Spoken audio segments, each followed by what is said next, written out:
Hello and welcome to When School Can't, the home education solution. We'll get started in a couple of minutes as we have people come in. It takes a while for Zoom, for some reason, to let people in.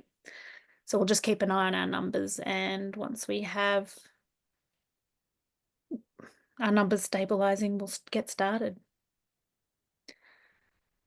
Hopefully the internet holds up in all this rain today. In Melbourne, it's very wet and cool after a very hot weekend earlier. How are our numbers going? They increasing? Yeah, still slowly going up. Okay, we'll wait a little bit longer then. Yeah, give it a few more minutes. Sure.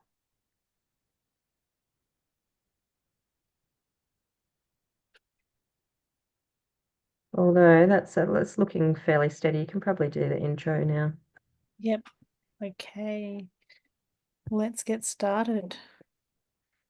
I would like to start first by acknowledging the traditional owners of the lands on which we all live and work and play. For me, it's the Bunurong people of the Kulin Nation. And I'd like to welcome you all to When School Can't, the home education solution. I'm Pavlina McMaster, and with me today is Heidi Ryan, who will also be helping out with questions, and Miriam, who will be in the background adding links as we go, and especially during question time as things come up. So we will cover briefly a lot of topics today. There is another webinar scheduled for the 9th of February, and we'll talk about that later. That is a longer webinar than this, and it's a little bit more complex and comprehensive. So if you find today helpful, I hope you come along to that one too, and you'll find out even more information. So let's get started. So we are going to be talking today about what is home education, what does it look like? Very briefly, so it'll just be a very brief overview of what home education looks like on average for most families. And then we will be talking about what school can't looks like, and then how home education can work for school can't. And we'll also be especially concentrating on what home education looks like for kids with school can't, especially in the early stages, because those are the times when people need the most reassurance and guidance, is what we find. So part one, what is home education and what does it look like? So at its heart, home education is child-centered and it's also child-led. And it's about having the child at the center of their education. It's about having um, a, a very responsive parenting style to the needs of the child that you have in front of you. It's about facilitating their education so they can discover and pursue their interests and their passions and their joy. And by definition, its focus is on engagement and on a passion for learning. So it's about following a child's interests, however you do it. And it can look very different for different children and for different families and for different children within those families. So every child is going to have a different experience of home education within the same family.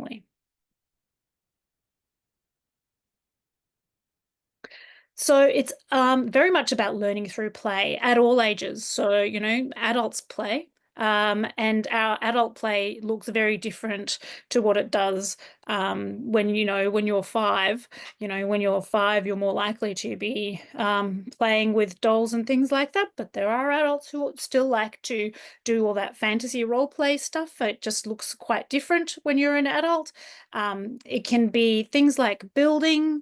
It can be doing 3D modeling on your computer. It can be building tracks. For example, on the left here, you can see a train track that one of my kids spent quite a few days building, and they had a goal in mind. And the goal was to have the Lego train travel over the bridge and around the corner at full speed without falling off. And, that was very much a play for them. And it was very much an immersive activity. And they learned a lot through it, a lot of frustration tolerance. And when you're learning through play, you're engaged and you're motivated and you are driven to learn. And how that looks is going to be different for everybody, and it will always change through time. A lot of home education is learning through excursions and activities. So whatever that looks like, it can be citizen science, where you might be involved in, doing backyard bird counts or frog counts, or going and, measuring mollusks on a beach with a group that are, regularly recording things as they change over time to keep an eye on environmental changes. It can be excursions to all sorts of things, from, museums and art galleries to outdoor explorations to do with geology. Or it can be going on excursions to perhaps an exhibition, for example, like the sand exhibition that's in Frankston in Victoria every year. So it really, really depends on what your interests are, what's in your local area.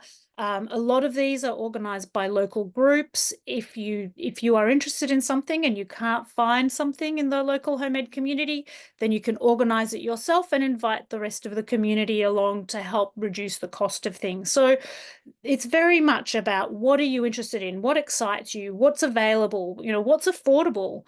And it's very much child-led and family-led. And a lot of the time, kids will go along to things that their siblings are interested in, and then they will find an interest in it too. It generates conversation, it generates investigation of things, it generates ideas and curiosity. And while your child with school can't, is probably not at the stage where they can go out and do these things, over time, as they decompress, these things will also be available to them. Games are a really, really good way of learning. And there's so many opportunities for different types of games. And, games are another type of play. And a lot of Euro style board games, which are sort of more complex, or they can start off pretty straightforward and simple, all the way through to the really complex ones that can take hours or days to play. Kids can learn a lot of really good skills. And home ed at its heart is actually about learning really good thinking skills and developing really good learning skills. And that's something that we go into in our longer webinar that will be on the 9th of Feb. So if you're interested in that sort of thing, feel free to come along to that. It's very much, games are very much great at developing abstract thinking skills, planning, problem solving, and really, really teaching kids how to break problems down into their components, plan and think ahead, and then, see an outcome, and also then adjust depending on what else happens around them. And so being able to adapt their plans as they go. There's a lot of games that are actually cooperative, and they can be very complex cooperative games. So that means it's all the players together in a team against the game, which can really suit a lot of our kids who really struggle with competition and, the concepts of winning and losing. Then, there's lots of other games. There's word games, like, for example, Wordle. Wordle's a great game for thinking about language and just playing with words and, learning your spelling. So there's lots of ways that kids can get skills that are not just sitting down doing bookwork, and it's just learning through play. Camps are a fantastic opportunity that home ed kids have. Generally, it's the whole family together, or as many of the family members want to go. And it's really depends on what type of camp you want to go on. Some of them are very much go along unstructured, free play, where the kids get together and they're just doing activities or exploring. And the activities might be very loosely sort of organized. But then you have camps that are far more structured. For example, the Sovereign Hill Camp, where the kids actually dress up in period costumes from the 1850s. This is in Victoria. And they go to school for a couple of days. So how what sort of camps you go on and what excites your kids is going to affect, where you go and what you do. The camps are generally really affordable, considering, the quality and the range of experiences that you can access. And they're a great way of forming new friendships. And, kids will form friendships at camps and, with kids from, the other end of the state, and they will see them at the next camp, or they'll, as they get older, develop these friendships where they start to meet up in the city or, in a central point, and they can have these relationships that they develop in a more relaxed environment, and it gives them the opportunity to spend good, solid chunks of time together, which is what you need to develop good friendships. One thing that people are often worried about with home education is, the development of teamwork, how they're going to learn to do teamwork, how they're going to have friends, they're worried about the social aspect. And yes, for kids with school can't, that can be really challenging to develop at the start, because a lot of the time they come out of school with issues around trusting other people, and also difficulties leaving the house. And certainly at the start, that's not going to be a focus. But later on, there's a lot of opportunities. So, anything from robotics teams to excursions, as we talked about just before, in camp situations, they can have a lot of opportunities to get together and do teamwork and collaborate. And teamwork does not necessarily have to look like super structured, teamwork or group work the way we traditionally think of it in a school setting. It can be getting together and building a sandcastle, and you're taking other people's perspectives into account, and you're building it and adjusting, how you go about it depending on what the other people in your group think too. And so friendships develop quite naturally, because these kids, when they go to excursions and things, are often with children who have similar interests. And so it is quite a natural sort of way for them to connect with other people. And sometimes they need a bit more one-on-one support to do that. But, the opportunities and the ability is there. I want to very briefly touch on learning difficulties, and I know that this might require a paradigm shift for some people, and it's really about working around things and also like letting things go. A lot of the time we talk about people working on their deficits, and there's a big focus. And when I say deficits, I'm talking about deficits in inverted commas. It's not about focusing on what people are struggling with. Home ed is very much about focusing on strengths and building confidence. And a lot of the things that kids find challenging, for example, handwriting, or for a dyslexic child, it might be interacting with text. That you can let a lot of things go until kids are developmentally ready to do it. And what I have found in my journey and in my experience with lots of, supporting lots of families, and in our own family's experience, is that kids will ask for things when they're developmentally ready for them. When they're ready for that next step, they will just naturally gravitate towards, this is what I need. And so letting it go in that moment and not worrying about what are they not doing is really, really valuable. Working around is one way to encourage yourself to let it go. So if you can find workarounds, for example, for a dyslexic child, if you get a subscription to Natural Reader, for example, which you can get at a discount through the Home Education Network, You can use Natural Reader to, for example, read big slabs of text to them so that they're not having to try and learn to read before they are ready. And they can be reading at a functional level that is right for them, but still being able to access text, or perhaps listening to audiobooks. Audiobooks are still reading. So that's a really great workaround for getting kids excited about language and stories and listening to and interacting with text. So finding workarounds is really valuable.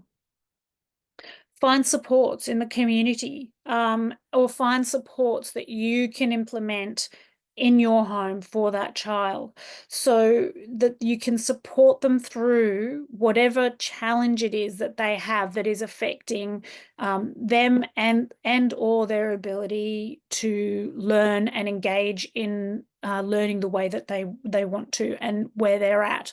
So, whatever those supports look like, those supports could be something physical, it could be something like Natural Reader, it could be a person. So, whatever supports you need, and you can ask in the community, go on one of the local community Facebook pages or one of the big Australian ones and say, this is what I need, this is what we're having difficulty with.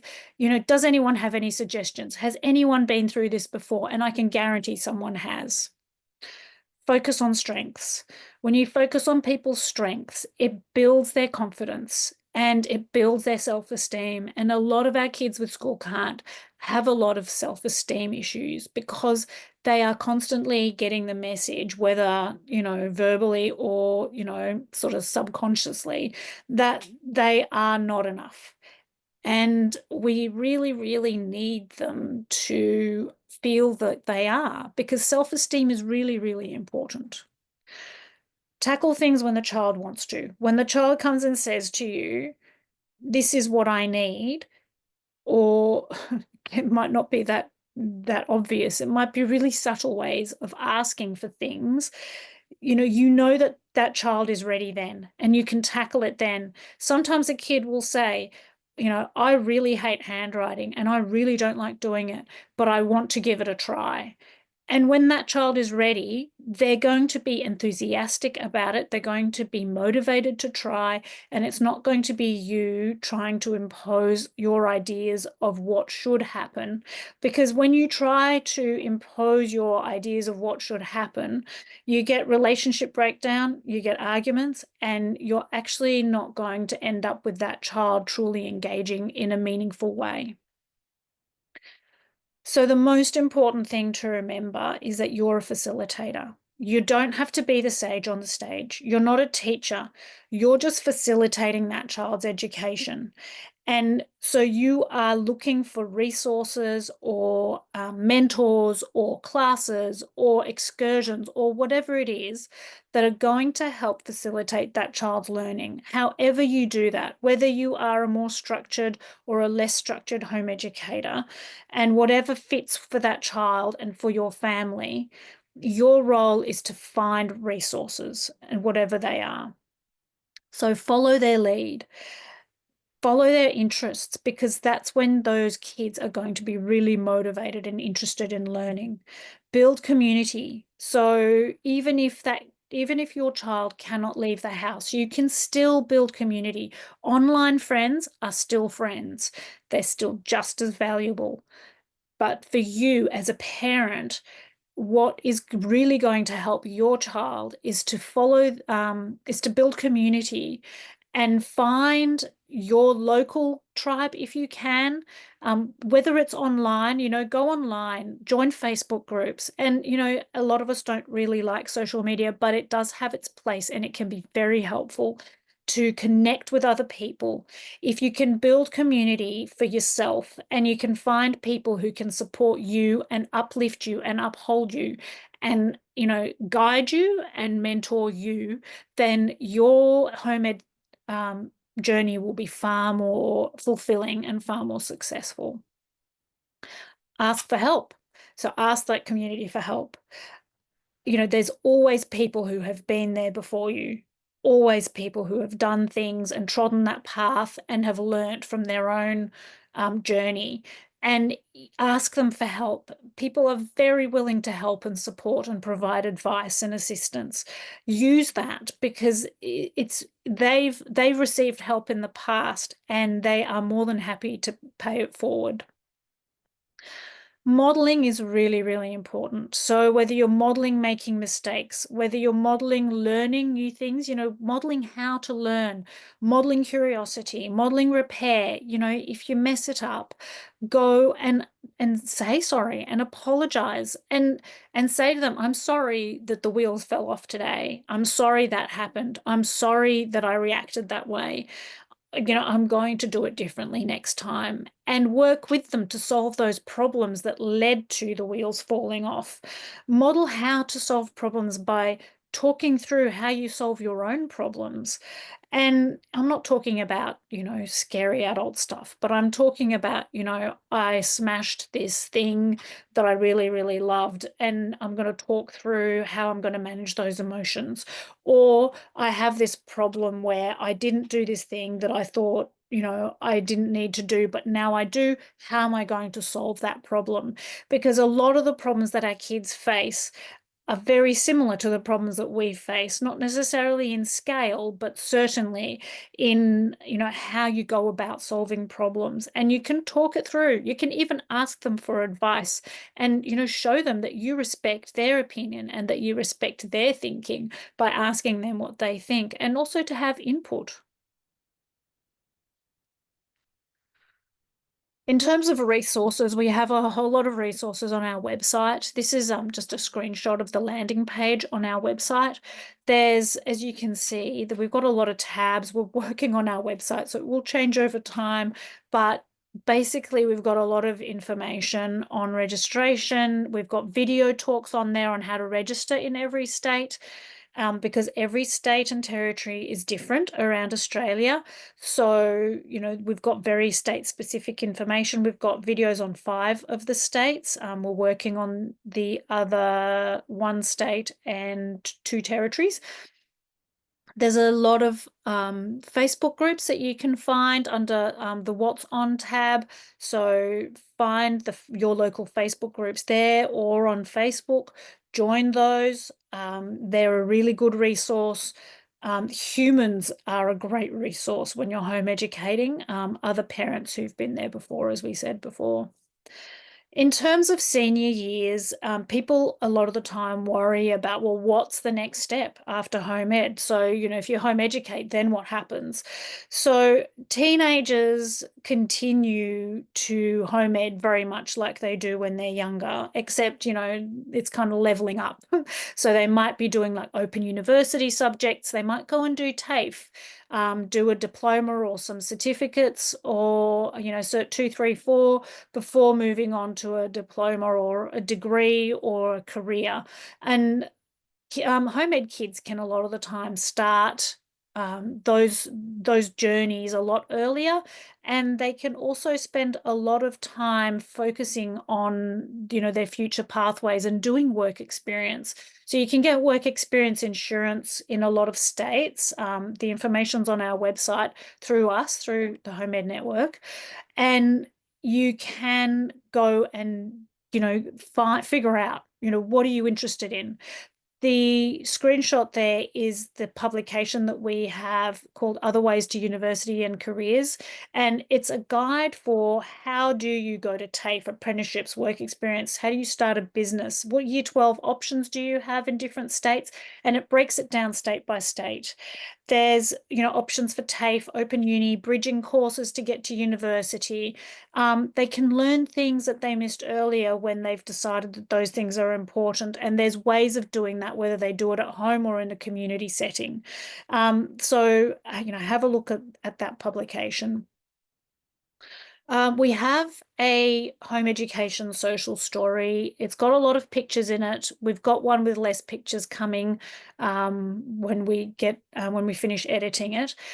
But it can be a valuable resource. It does follow Carol Gray's rules for social stories in terms of preserving the safety of the audience. And it is very much just to show kids and also parents, what the options are and what home education can look like, and what will it look like if that child is home educated. And it's going to look different for everybody. And the great thing about home ed is that it is so adaptable and that you can tailor it to each individual's needs. So for the next part, I want to focus on how does home education work for school can't. So what does school can't look like? So children with school can't are disengaged from education. They often carry trauma and anxiety. They frequently experience a range of mental health issues. They're frequently shut down. They're unable to interact with family, let alone the education system. They often can't get out of bed, can't leave the house. Some of them will be outwardly explosive, but a lot of them are masking and fawning, and they're also quietly imploding. And the effects of school can't on kids and also on families can't be underestimated. There's a lot of things that school can't can look like, even when that child is forcing themselves to go to school. They can be really traumatized, and they can be really struggling with that school environment, but still managing to get there. But as a parent, you know it's not right for your child. Whatever is going on for them is not working for them. So as part of the survey inquiry into school can't in 2023, 2024, we ran a couple of surveys and we had 1,200 responses across the two surveys. So I want to share some of our results with you. So firstly, we found that 80% of children with school can't had or were suspected to have disabilities. So this figure stayed the same through both of our surveys. That was 1,200 responses that we got in total between the two surveys, and that stayed stable. Secondly, the difference that home education made to children's lives was really profound. So especially in the areas of mental health, as you can see from that first graph in that figure. So we asked parents about the effects that home ed had on their kids with school can't and what difference, if any, home education had made to their child's life. And they were overwhelmingly positive. And the biggest changes were in mental health and also in engagement with learning. So it actually gave young people with school can't an opportunity to decompress and to find safety and start to recover, discover who they want to be, and to rediscover family relationships, rediscover their interest in learning, gain confidence, and expand their interests. And instead of narrowing their world, for so many of those kids, their world actually expanded. Now, the one chart there that stands out is friendships, and that is because a lot of people said that there was a decline in the number of friendships, but an increase in the quality of the ones that were left. So the quality of friendships improved, but the number declined. So a lot of the time they either chose no change or it declined somewhat.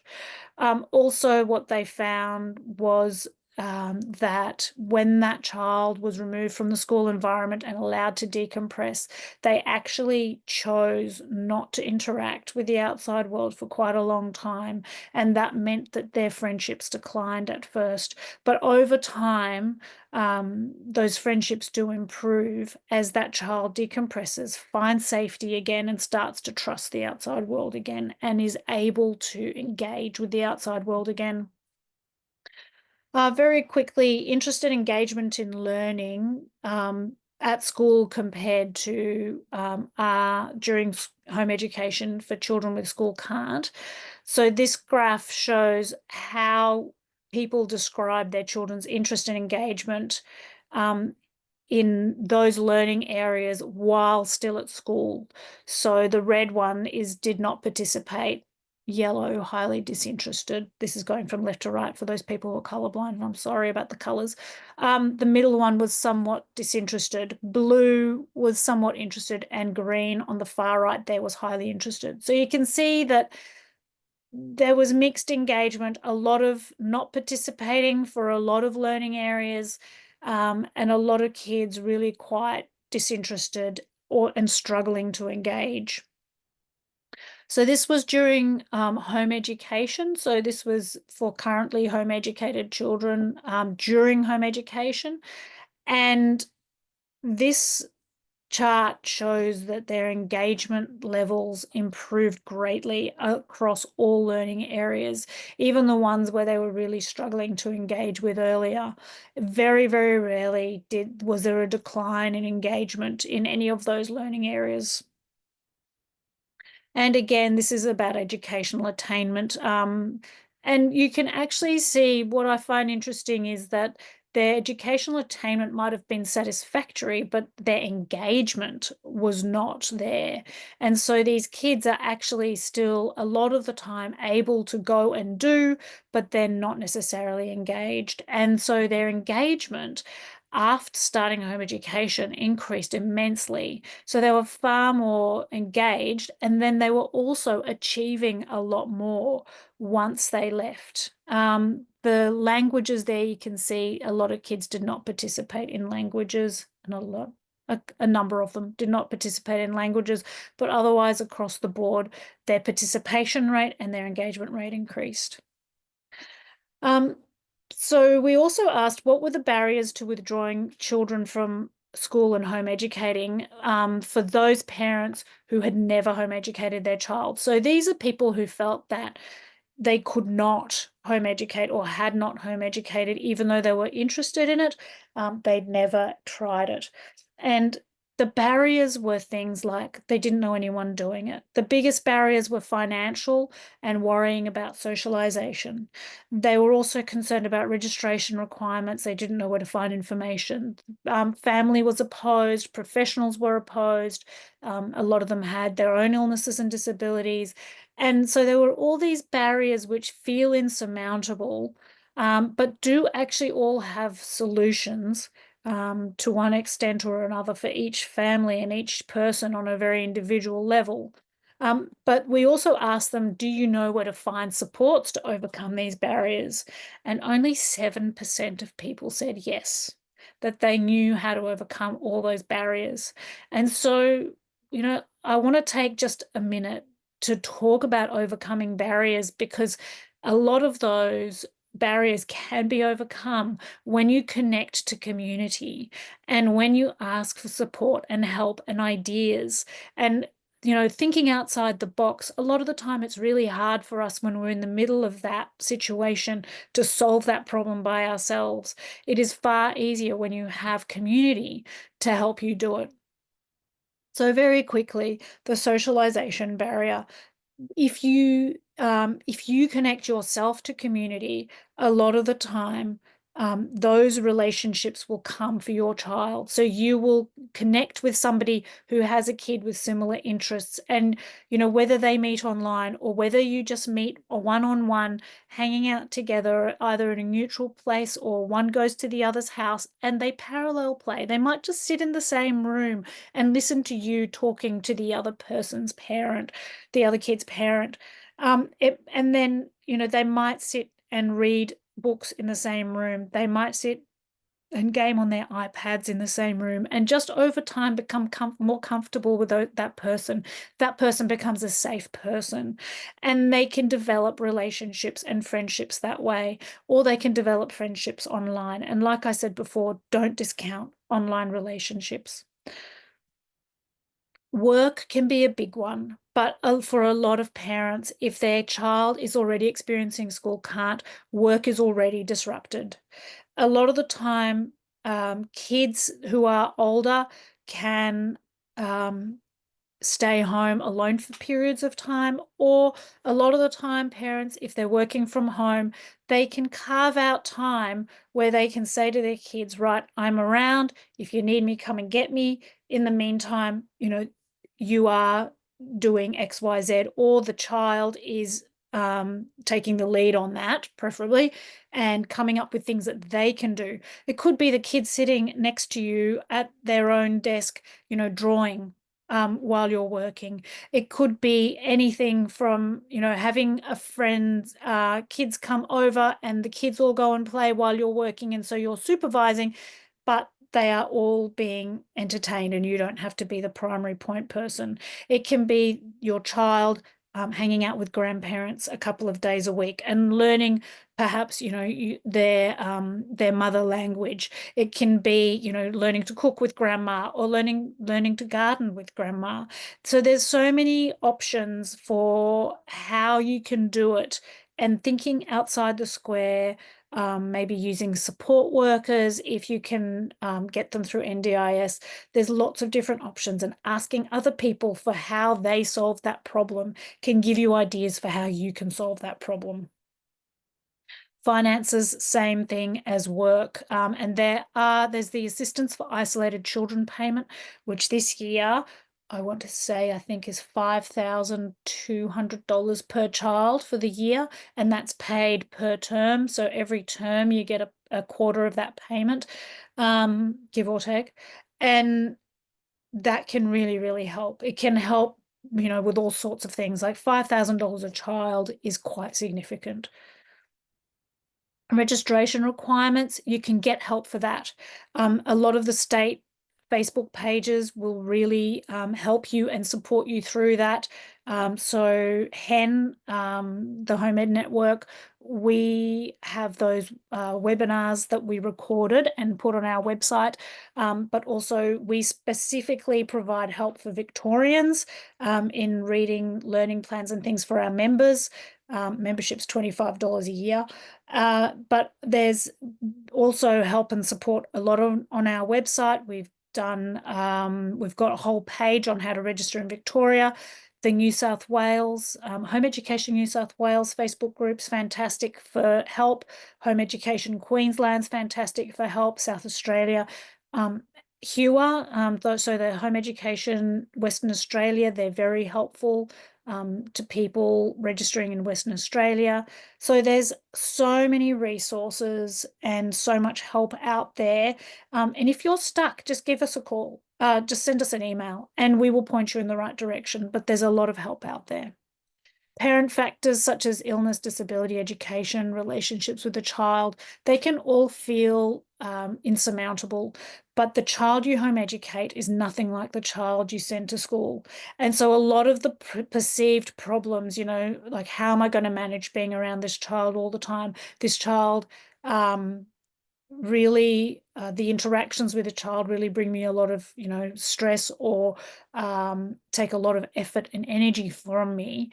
A lot of those feelings can abate because as that child's anxiety decreases, the interactions improve, and that child's ability to regulate and co-regulate with you improve greatly. And as they decompress, their anxiety levels come down, they're able to regulate by themselves far better.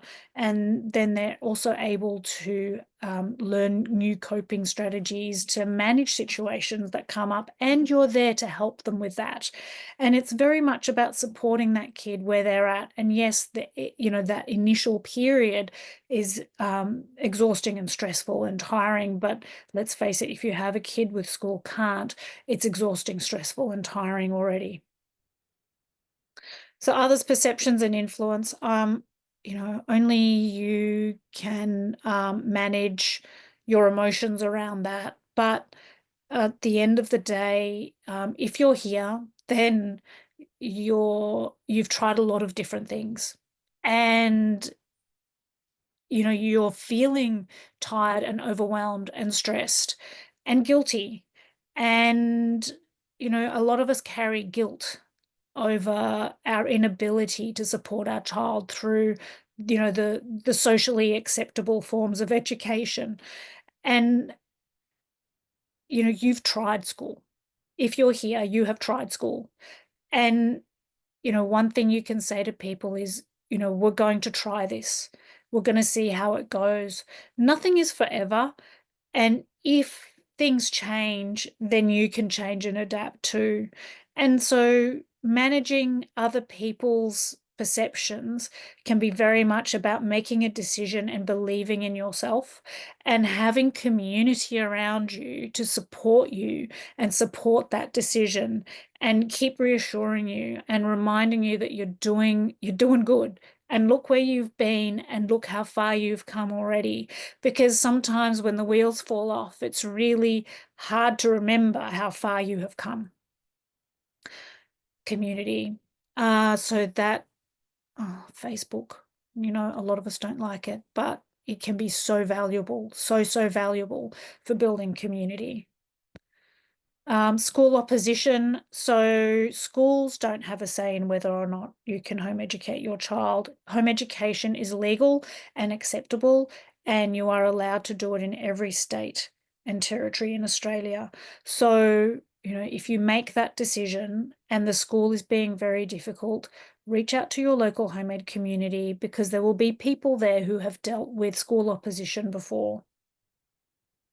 So what does home ed look like? At the start, for kids with school can't, it can be a lot of not being able to come out of their room. It can be hiding under the doona. It can be gaming a lot. Gaming is a really common way for kids with school can't to decompress and sort of switch off from the rest of the world, and just to try to manage all those overwhelming emotions and the overwhelming anxiety that they experience.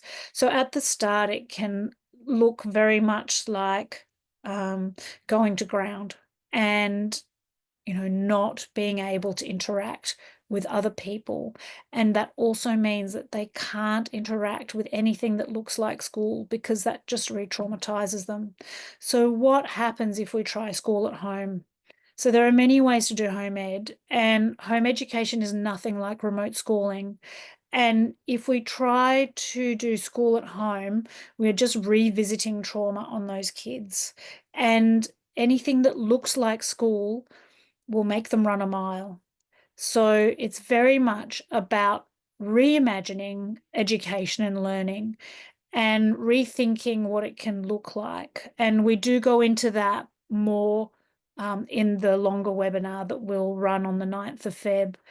And it's very much about looking at the kid in front of you. If this child has come out of school with trauma, and these kids generally have, we just need to take a step back and remind ourselves that school at home is not going to work. If you go out and buy yourself a paid curriculum, it's very likely going to be a waste of money, at least initially. If you want to try it down the track, then do it knowing, your kid and what they need, and trying to keep that child at the center of their education and at the center of their learning. But initially, they just need time. So if you do nothing else, deschool. So deschooling is the process of letting go of a lot of society's constructs around education, and a lot of those ideas about what it means to be educated and how people learn. And we go into this more in the longer webinar. But briefly, if you do nothing else than deschool, and it's about trauma recovery, and it's about prioritizing mental health. And imagine it like school holidays, summer holidays, where the kids don't have any homework to do. And it's pretty much do whatever you need to do. And, there's a lot said about, mental health and building resilience. And resilience has become a very weaponized word. And that it's not about putting up with stuff, and it's not about learned helplessness. It's about safety. It's about flexibility and the ability to solve problems as they come up. And it's about communication and reframing things, and it's about community. And there's a lot of frustration tolerance, that kids can build, that helps develop that resilience as well. And often the whole family is in crisis, and we can't expect to be getting this right straight away. It's about adjusting to what everybody around us needs and what everybody in that family needs. It's about co-regulation and helping children to find safety again, because at its core, school can't, for a lot of children, is about lack of safety and lack of trust in the world around them.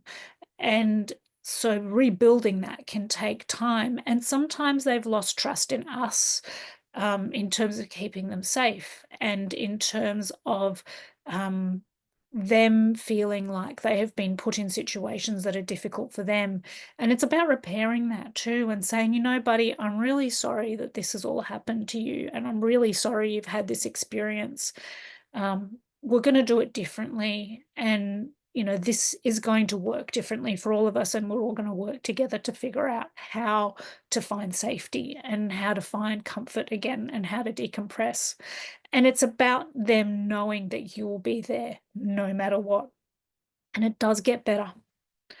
So during the process, when you first pull a child out, there are several stages that we see that we can generalize. So at the start, they'll often be hiding under the doona, like I said before, gaming a lot, retreating to their room, and they very often have very little contact with the family. And the older the child is and the longer school can't has been a feature of their life, the more likely they are to be withdrawn and the longer it takes for them to recover. It does happen though, and we just need patience and to remove demands basically. So take away demands and expectations.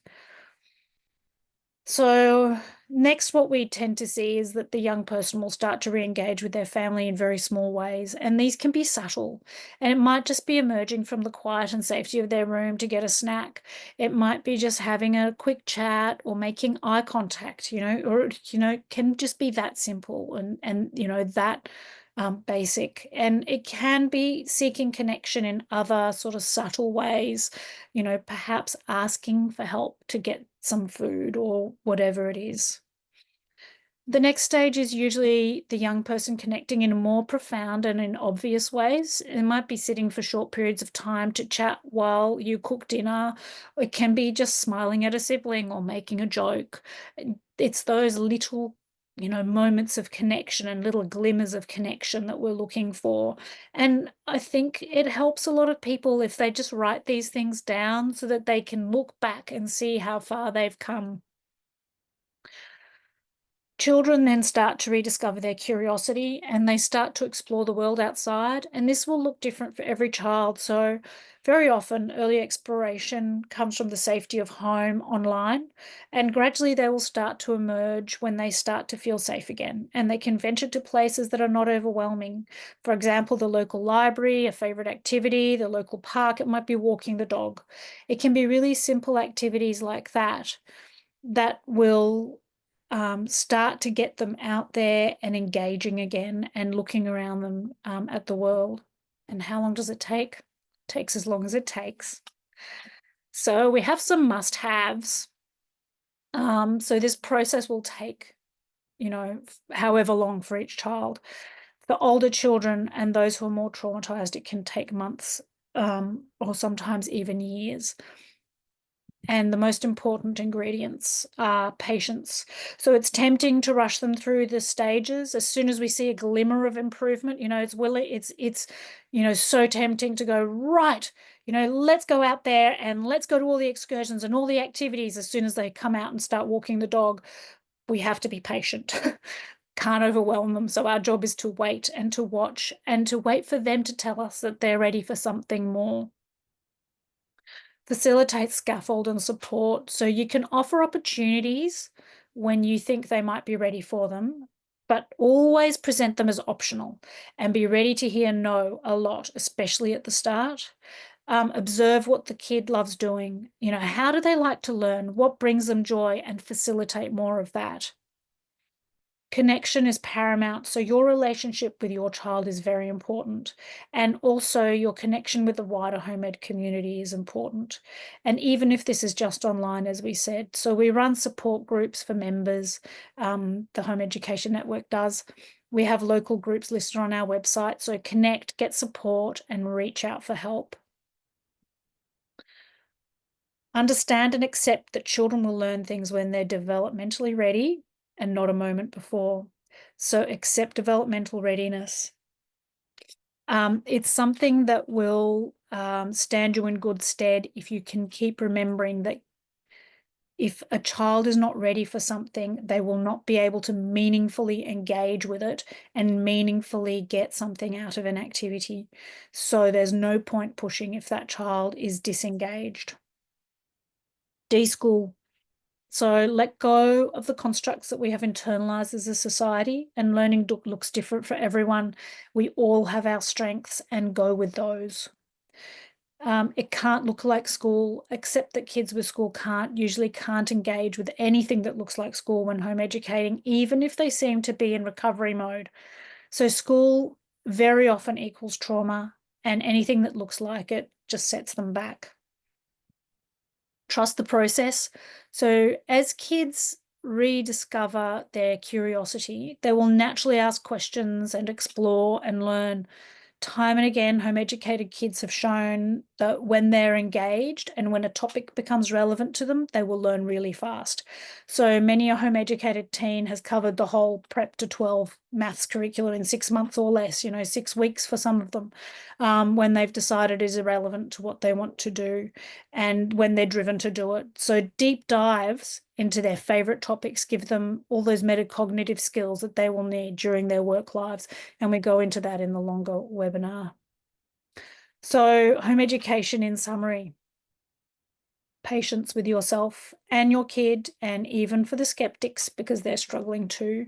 You need time to decompress, give them space to be who they are, community for you and for them, curiosity in all things. I wonder, and that is you also modeling that curiosity, and we talk about that in the longer webinar. Repair for all of you. And that is so important, that you give yourself grace and you give yourself time, because you are where you are, and you're doing the best you can with what you've got at the time. So you cannot blame yourself for things that have happened. So forgiveness of yourself is really important, and connection and relationship, because that's what being human is all about. So how can Hen help? We have one-on-one support via email, SMS, and also phone call if needed. We've got webinars, we've got information sessions and support groups, and we've also got a series of workshops every month as well for our members. We understand regulations, so we've got videos on our website, as I mentioned. We got learning plans and reviews help in Victoria, community connections. We can help with advice and also advocacy, and we can also help overcome barriers. I want to briefly mention our upcoming webinars and workshops. If you're interested in those, we've got one coming up in 1 week on the 19th, which is on home education generally. So, how to get started, how could it work? So this is not specific to school, can't, but would still be a valuable learning thing for you guys. It's free as well. For our members this year, we've got 11 online workshops that our members can access. It's talk followed by discussion, really, rather than a Q&A, and it's about building community as well. We've got regulars who come to our support groups, and building really lovely community, and then we've got this similar to this webinar, but expanded, as I said, on the 9th of Feb. So you can go to our website, upcoming information sessions page, and it's all there. And you can also sign up to be notified every time we have a new webinar coming out. So finally, home education can give kids with school can't and their families their lives back. It can give children the education they deserve and the opportunity to discover who they are without the confines of others' expectations, and also the chance to follow their dreams. So we would love to see you in our community and at our next workshops. Thank you. I'm going to stop sharing my screen, and we're going to take questions. Thanks, Pav. That was awesome. No, thank you. We've got a few questions, so I'm just going to start from the top and we'll make our way through. Some of them came in early and the information may have been covered somewhat, so it might not need a super detailed response. So the first question is, if there's already started to be a relationship breakdown, how can we help the child and rebuild that with them in a non-invasive, non-traumatic way? Okay, I'm going to assume that that's the parent-child relationship. Um, it's about safety and you being a safe person. It's about removing demands, and only asking of kids what they're capable of. Even if that's just really simple things like, some things can be really difficult for kids that seem simple to us, like taking your dishes to the sink, you know, and helping with washing up or going and brushing your teeth. All those things can seem really simple from the outside, but when a kid is carrying a lot of trauma, every single demand breaks down that relationship a little bit more. And although people say, oh, but they're never going to learn to do anything for themselves, if you remove those demands, they will. As they decompress and as their capacity returns, you will be able to start asking for engagement and things again. But to start with, you need to follow their lead. And a lot of the time, that can just be you leaving them alone and just letting them know you're there, telling them all the time with your actions as well as your words that you are unconditionally supportive of them, and telling them that whatever they need, they can ask for, and you will do your best to provide it. And that's what rebuilds trust, and telling them that you'll be there for them no matter what. Do you have anything to add to that? Oh no, yeah, I think safety is the main message there, is building that relationship is safety. And sometimes being really explicit in, hey, what we were doing before didn't work. Yes. We're going to do this, and I'm in it with you. I'm here with you. This is something we're doing together. Yep. Yeah. Yep. That message. Um, And also giving them, explicitly giving them agency and choice, because a lot of these kids are super stressed because they don't have agency, because they don't have choice, they don't have autonomy, and giving them that back really rebuilds that trust. yeah, good one.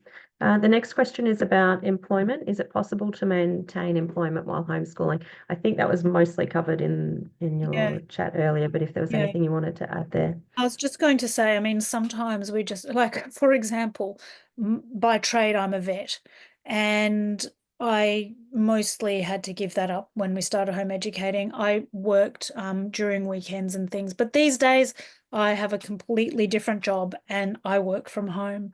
So, that's what works for our family. It's about reimagining things and being willing to step outside what our comfort zone is a little bit sometimes, and reimagining how we might do things. And I think too, it helps to remind ourselves that this isn't forever. Kids are only kids for a short time. They only need us for a short period of time in, comparison to our lifetimes. And, we can, a sideways step is not necessarily a step backwards. Nice. Do children with school can't also begin to experience anxiety with leaving the home to go anywhere, not just school? So this person has a previously confident, carefree child who's now unable to leave the house. Yes. That's fairly common. It is very common. And that's a lot of that is about not having a feeling of safety when they leave home. It's also about being overwhelmed and overloaded. A lot of the time it's about burnout. And I would really respect those limits, because that is that child basically saying to you, I am done. And you have to respect that. You have to, because that's that child knowing and understanding themselves, and we need to respect that they know what they need. Yeah, and sometimes the effort that it took to maintain what they were doing prior means that they're in a much worse state the minute they leave, because they're able to let go of the things that they are having to maintain. Yes. Yeah. Okay. It can look like it's worse. It can look worse Mm. before it gets better. Yeah. Well, because they're being authentic too, right? Often Yes, that's part of the change. exactly. Um, So the next question is about returning to traditional school. So if children who are homeschooled might return to a traditional school, should we try and align learning to curriculum in case they return to school, or just go with the flow and see what happens? In my experience, and from what we see regularly, with kids, is going with the flow is far more effective, because whatever your interests are, whether it's motorbikes or butterflies or geoguessing or whatever it is, you are going to be learning skills and covering ground that are really valuable. And if there's bits that you have not covered, you can actually catch those up really fast when you're ready. So I would always go with what that child is most passionate about, because that kid is also disengaged from learning a lot of the time, and learning is not something that they're finding enjoyable. And if you can go with what they're interested in, you want them to rediscover that curiosity and that love of learning and that engagement. Yeah, they're not necessarily going to find it difficult going back into school if that's where they end up. But what you might find is trying to stick with a curriculum at home, you're going to find that difficult. Yes, So, definitely. yeah. Yeah, sure. The next one is about parent mental health. So, are there any stats on mental health outcomes for parents who homeschool? I'm worried about how I'll cope, but also considering a potential benefit if I don't need to advocate or beg so much anymore. Oh, yes, definitely. There's no research on this that I know of, but we have a lot of anecdotal evidence, and we have a lot of evidence from what people tell us in support groups as well. Basically, there is an overwhelming feeling of lightness for a lot of people when they pull that child out of school and they are no longer constantly fighting for accommodations. It is exhausting to be constantly advocating and constantly being knocked back, perhaps not outright, perhaps not to your face, but then, those things not being implemented and your child struggling. And don't underestimate the stress that comes from watching your child struggle, because that, I mean, as parents, our primary concern is our child and their well-being.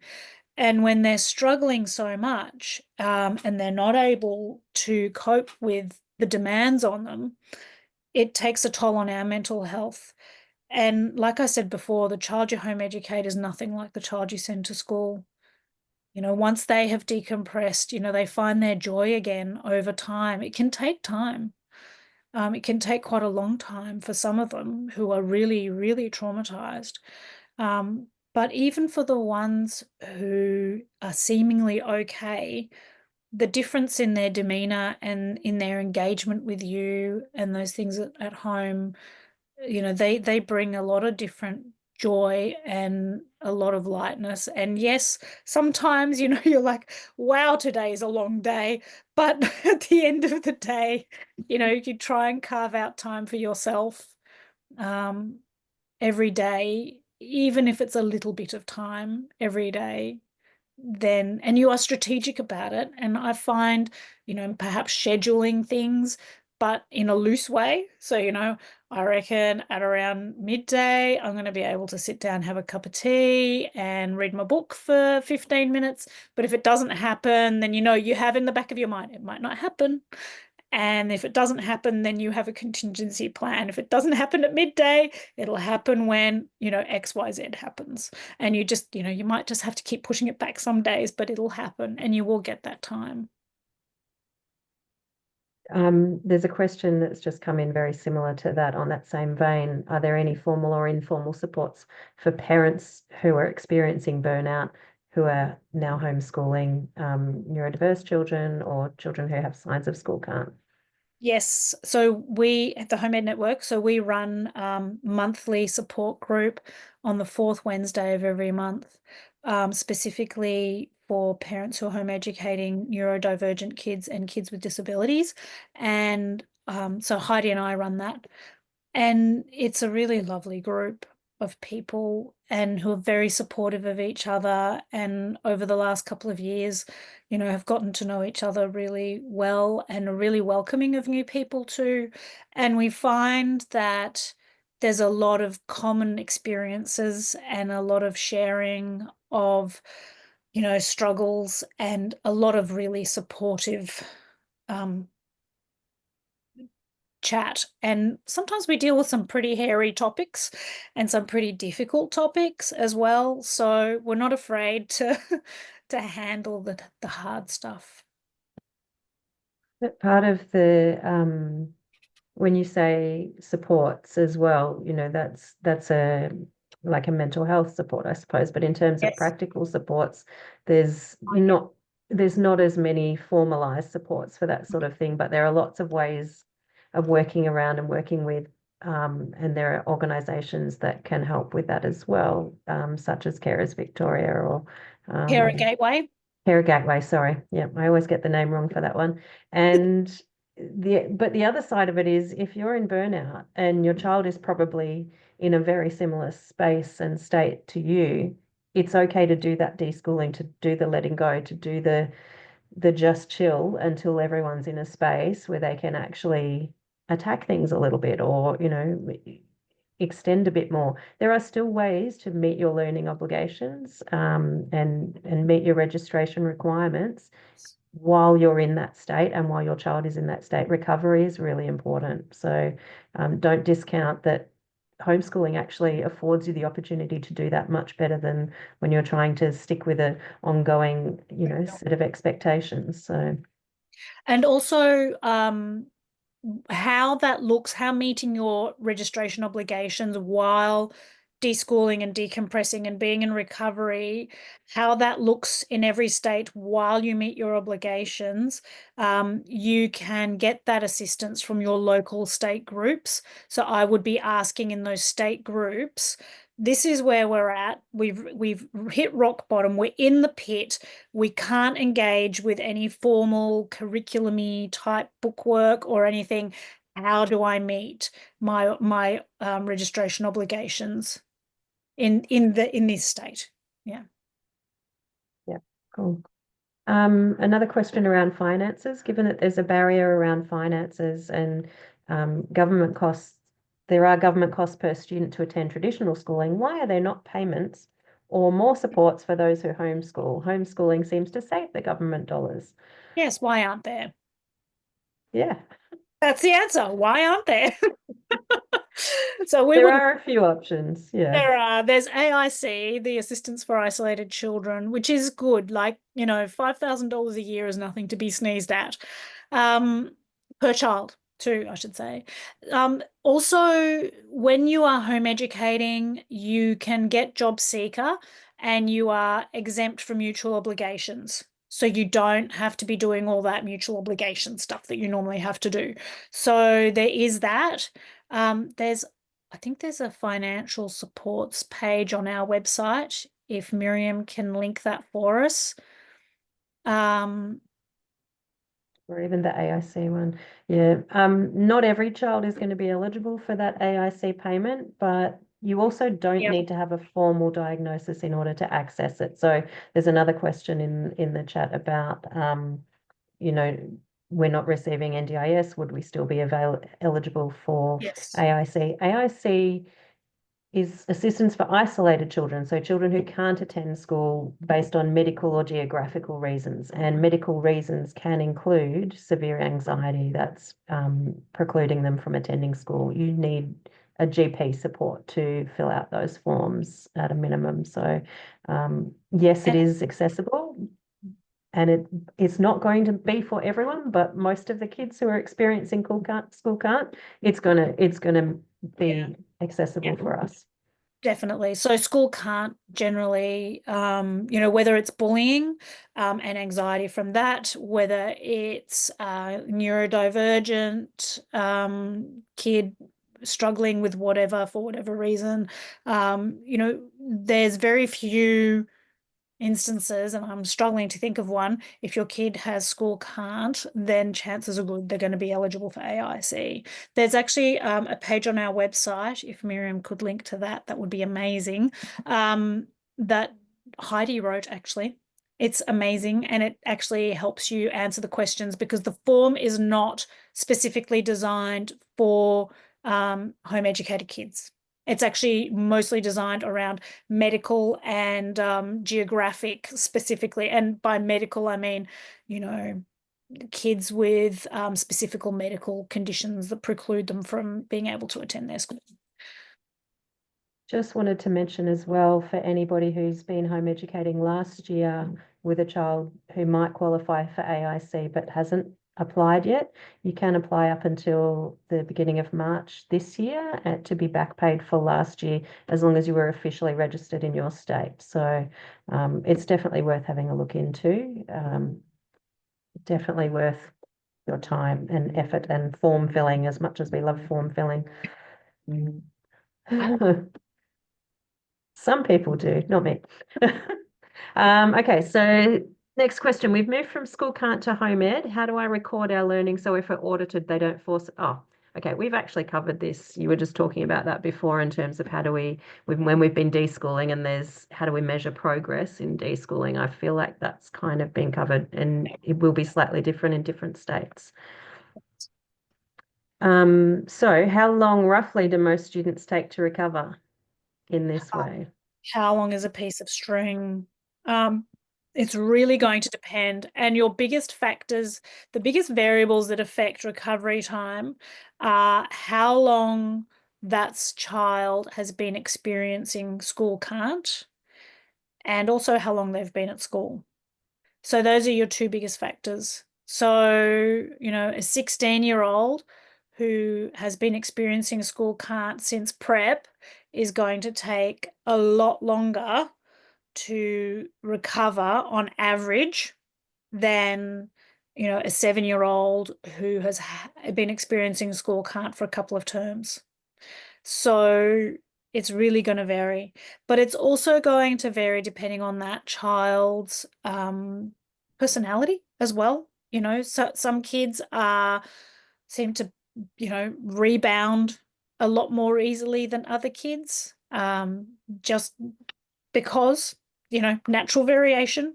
It's also going to depend on how much you can remove demands.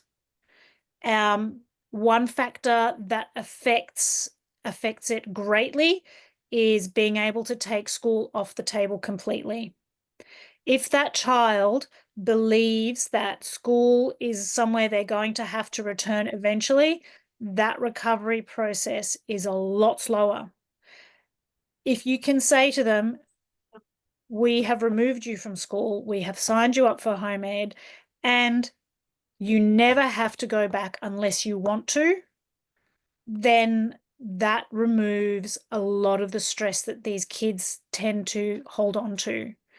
Whether or not that child is eventually going to return to school by their own free will is entirely up to that child. But if you can say to them, as far as I am concerned, we can home educate for as long as you need to, and you don't have to worry about a time when you will have to go back to school, because you don't have to go back to school, and you don't have to go back to school to be successful, in inverted commas, then that recovery time will be a lot less. And I can't emphasize that enough, which is why I went on about it. It's a good answer. Okay, the next one is my school can't child seems to be able to go out to socialize with who they would like to, but they can't go to school. How do we reconcile this? In terms of like, why is my child able to go and I hang? think it's a why question. Yeah. Well, you kind of answered your own question there in that they're going out with these people by choice. They're people that they feel comfortable with. But school is not a comfortable place for them for whatever reason. It could be that they have learning difficulties that are perhaps not recognized and they're really struggling with, and they just find every single day hard. It could be that they are autistic with a PDA profile and the complete lack of autonomy as to what they do every day is really threatening to their nervous system on a subconscious level. It could be any number of reasons, but what that tells you, your kid is willing to leave the house to go hang out with friends. They are struggling to get to school for a reason, and that reason is located in the school. And whatever that reason is, I mean, it could be, it could be people, it could be work, it could be expectations, it could be any number of things. But yeah, that's what that's telling you. Thank you.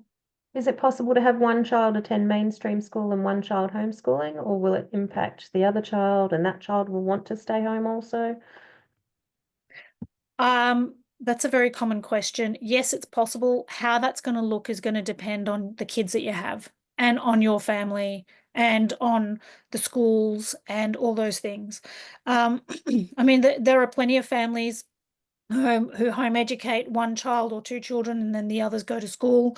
I think, sorry, the biggest, I've had a frog residing in my throat all day today, just coincidentally. Um, I wish it would go away. Um, the the issue that some people have is with being, wanting to go on excursions with one kid, but having to be back for school pickup time with the other one. So, that can cause a little bit of difficulty for people. Um, if that if the other child sees your home educated child home educating and says, "Hey, why can't I do that too?" I think that's a conversation you guys need to have. I mean, I think if that child passionately wants to home educate, then that could be something that you entertain and that you talk about and, talk about why or why not. That's not for me to, there's no one simple answer, is the answer to that. And yes, certainly, sometimes kids will say, I don't enjoy school. Like I go along and I comply, but I don't enjoy it. Why can't I be home educated? And to me, that's a really good question. And I think, that needs addressing.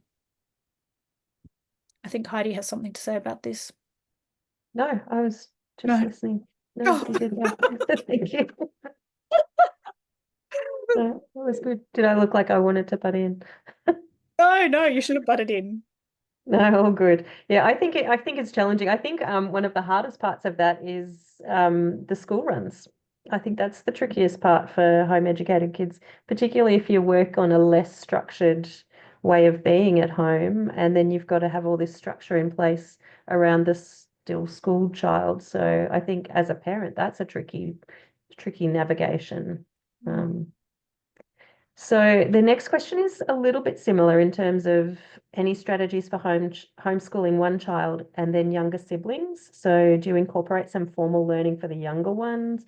We're homeschooling our primary school age child, but we have a younger one starting kinder this year. Not sure how we're going to encourage the younger one to go to kinder after he's experienced his older siblings school can't as well. So it's, yeah, how do we incorporate that? So I think a lot of the time people will say, "Oh, my younger child is mimicking my older child in school can't." And I think sometimes we underestimate the impact that perhaps that child is feeling regardless of what their sibling went through, and that that child is genuinely experiencing school can't as well. So I think Mm. there's that to keep in mind.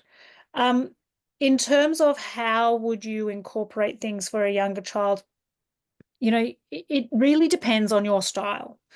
If you have a very structured sort of a style, then you might find something complementary for the younger child to do. Let's say the older one is learning about planets of the solar system. You might find some things to entertain the younger one around planets of the solar system, but at a different level. Or if the younger one wants to have a go at whatever the older one's doing, by all means, let them have a go. they can watch the same documentaries and they're going to get different things out of it. They can go to the same excursions and get different things out of it. They can go to the same exhibits and get different things out of it. They can interact. And this is going to be true of a bunch of children who are the same age. Not everyone's going to get the same things out of the same experiences. And I think it's really valuable for younger kids to be around older kids and experiencing things that we perhaps might be assuming they're not ready for, but sometimes they actually are. And then that younger child, it might be more engaged. And doing things together is a lot of fun. And you can have your toddler cutting out the pictures of the planets while the older one is perhaps measuring distances from the sun and working out where to put them on the picture according to scale. You know, you can do those sorts of things. And if you're more unschooly and you're taking a very unschooly sort of approach to things, well, it's a free for all. Everyone's going to interact with what they want to at the level at which they're ready for more naturally anyway. And so, if you go to the library, you might go to the sort of science section and get a science book for the older kid. And then for the younger one, you might go to the toddler section because there are only two, and you might find something on a similar topic so that they can also be feeling like that they're engaged in the learning as well. And because often home education is almost an extension of the way we're parenting our children when they're really young anyway. It doesn't have to be a formal start to home education.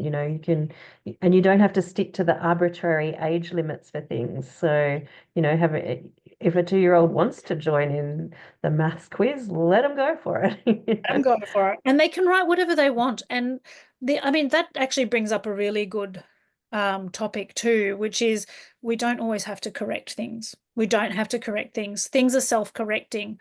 If the younger one wants to do the maths test or the maths quiz or whatever, and wants to write, 3 plus 3 equals F, or 3 plus 3 equals cat, does it matter? No, it doesn't, because eventually they'll figure out that 3 plus 3 equals 6. And you can let it go. You don't have to be correcting that sort of thing. Let them have fun with it. Let their imagination run wild. Like, that's the best bit. A lot of the learning is the exploration, isn't it? And the mistakes. Exactly. Yeah. Okay, couple more questions. We're nearly there. Any thoughts or comments about home ed versus virtual school or distance ed in other states? In Victoria, it's virtual schools, Victoria. Okay. What's the difference? So, distance ed, virtual schools, Victoria, whichever one you're doing, they're still school. They still have curriculum at the center of that child's education. Home education is about having the child at the center of that child's education.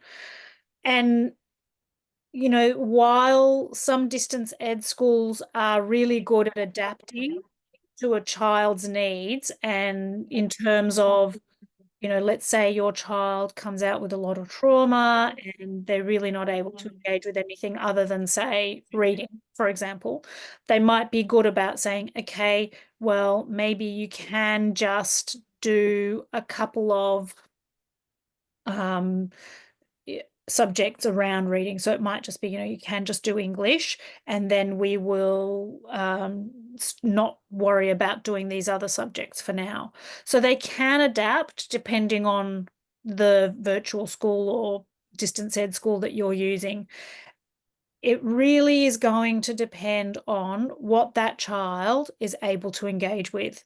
There are a lot of kids who come out of school with school can't and go into distance ed because that kind of feels safe, especially for parents, because as a parent, it can be really scary to say, yes, I am now responsible for that child's education, because, those expectations on us can feel overwhelming and unfamiliar, and like we are not prepared for them and we're not qualified for them. But we are. And we are, because we are the best people to care about that kid and understand that child and their needs and be able to facilitate for them. But it can feel safe to go into a distance ed program. So a lot of kids do. And then a lot of people find that they still struggle because there's still that structure and those expectations and all those things that are required of them that that child can't meet, those demands that that child can't meet. And so you're still having the same problems that you did. And then you find yourself, in the middle of arguments about, or nagging, you need to sit down, do your work, come on, just a little bit longer. If you find yourself doing that, it's not working. Whether you're doing a distance ed program or whether you've bought a paid curriculum or whether you've come up with it yourself, if you find yourself saying to your kid constantly, come on, sit down, time to do your schoolwork, oh, you haven't done enough schoolwork, all these things, it's not working. You just need to change, just reimagine it, come up with a different idea, ask for help, ask for input, change how you're doing it because that's not working for you, it's not working for your kid, and it won't be working for your relationship or building that trust either. And there will be a way. There will be a It, way that works for your family, whatever that it will be. happens to look like for your family. Just sort of not quite the same, but similar to that, someone's asking about thoughts on the Navigator program, which Mm, is the re-engagement for school can't. yes. I don't have any personal experience with it, so I can't speak to it myself. Um, I've heard that it can work for some kids. I think that if you've been offered it, try it. There's nothing wrong with trying things and just seeing how things go. And if it's not working, change. Nothing's forever. And, you try something, it works great. You try something, it doesn't work. Okay. Is it worth persisting with? Is it worth making adjustments and persisting? Or is it worth saying, you know what, we've tried that. That didn't work either. Let's try something else. Yeah. And sometimes it's, is your kid able to engage? Are they even at a Exactly. space where they can do that? That's right. Okay, I think we're up to our last question. How long is deschooling an option? We kind of answered, how long is the recovery phase earlier? This person's child has never attended school due to diagnosis and associated troubles. They're starting to do a very small amount of formal work, but are still very resistant despite me relaxing requirements. Okay. I'm going to go out on a limb here and say um, some children are especially unable to meet demands and do and follow other people's schedules. They have a very strong sense of autonomy. They have a very strong need to be the drivers of their own life and their own education. And that is a good thing because that kid knows what they want and knows what they need. And I wouldn't see it as a negative. I would work with it. I would sit down with them and say, in Victoria, for example, you could say, okay, well, what sort of things do you want to do? Do you want to go to these excursions? Do you want to go to camps? Tell me how you want to do it, and we will do it that way. And you will be covering your learning areas if you're doing a bit of a range of stuff. Let's say your kid is interested in, I'm going to go back to butterflies, and wants to learn all about the different types of butterflies and where they occur, geographic distribution, their life cycle, those sorts of things. You're going to be covering lots and lots and lots of learning areas in doing that.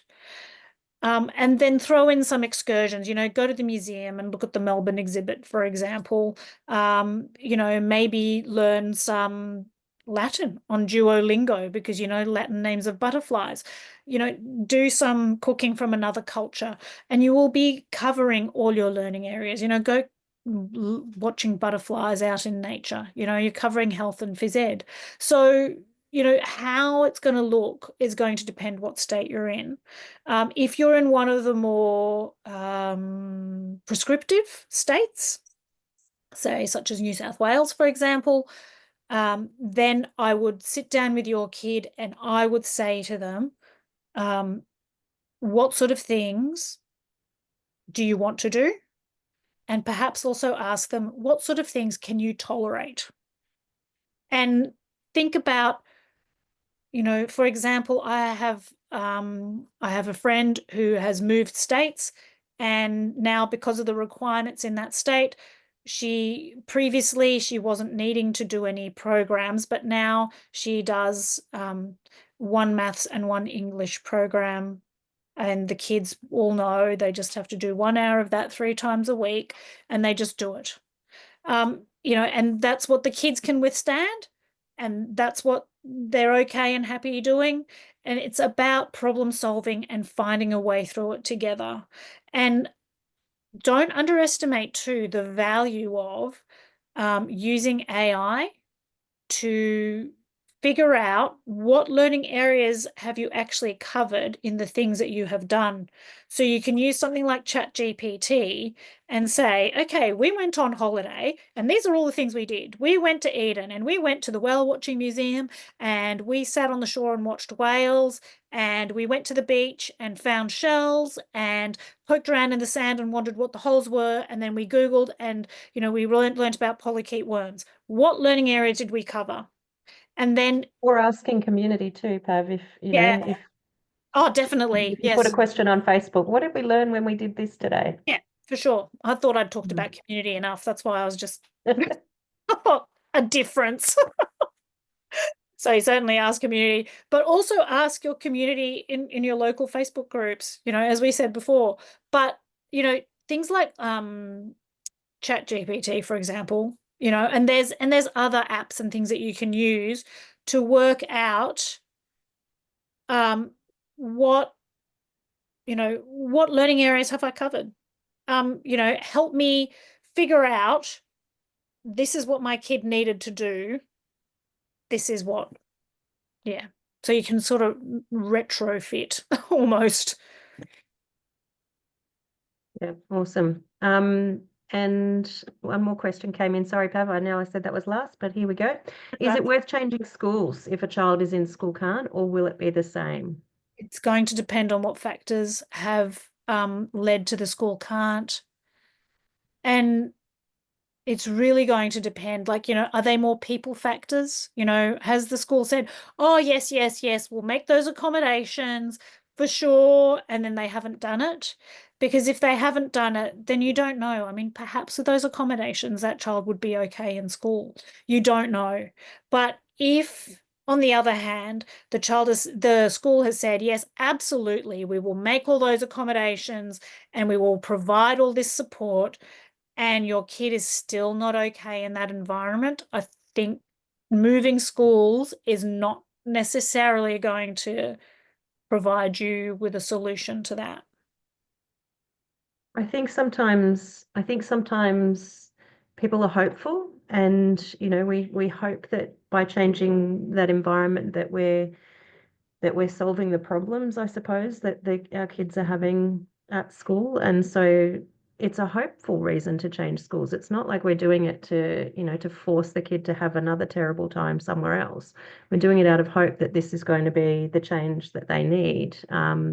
But we do often see that it just becomes a bit of a cycle of, oh, it's all new and okay for a little while, or even just getting to the new school can be really hard. So we're often led by our kids, do they seem like that would be a good solution for them? Do they feel like that would work for them? Is it them driving the choice to try another school? But also keeping in mind, sometimes the reason our kids want to try another school rather than trying home education is because they don't understand what home education is. They feel like that makes them a failure because they're not doing what everybody else does. And we often feel that as parents too. That if we're not doing the standard way of doing things, then we must have got something wrong. So having some more information is really useful. So us as parents having more information about what home ed is and how it works, and the kids having more information about that there are so many other kids like them out there who school doesn't work for, and who they can connect with, or they can choose to avoid certain kids. They don't have to be in a classroom with that person that they really dislike just because they're both home educating at the same age. It's a whole different kettle of fish.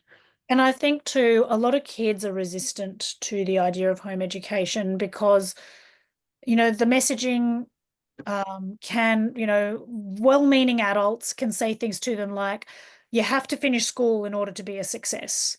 You have to do year 11 and 12, or you have to go to university, or you have to do these things in order to be successful.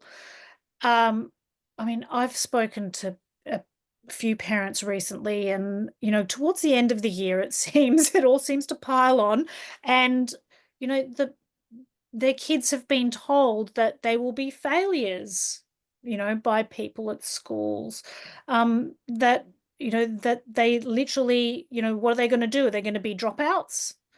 And there's a lot of hurtful language around um, kids leaving school to do something different. And I think kids internalize a lot of that, and they internalize a lot of those messages, and a lot of the time they don't realize that that's why they are so resistant to leaving school and why they want to keep trying. Um, yeah. It can be very, very difficult for a child to navigate. And because they don't have the life experience that we do, they haven't met a whole lot of people with a whole lot of different educational experiences. The people they've met are the people with educational experiences similar to them. Unless their Uncle Tony left school at year 10 and went and became a concreter and is doing just fine, thank you very much, then they might not know that that's a possibility. Yeah, it's fear, it's fear It of the is, unknown yeah, quite often and anxiety. And our kids, most of these kids are already up to the eyeballs in anxiety. So it's another reason for them to worry. yeah. Yeah. That's all the questions, Pav. You Shall we did give them great. a couple Thanks, of everybody. thank you so much for coming.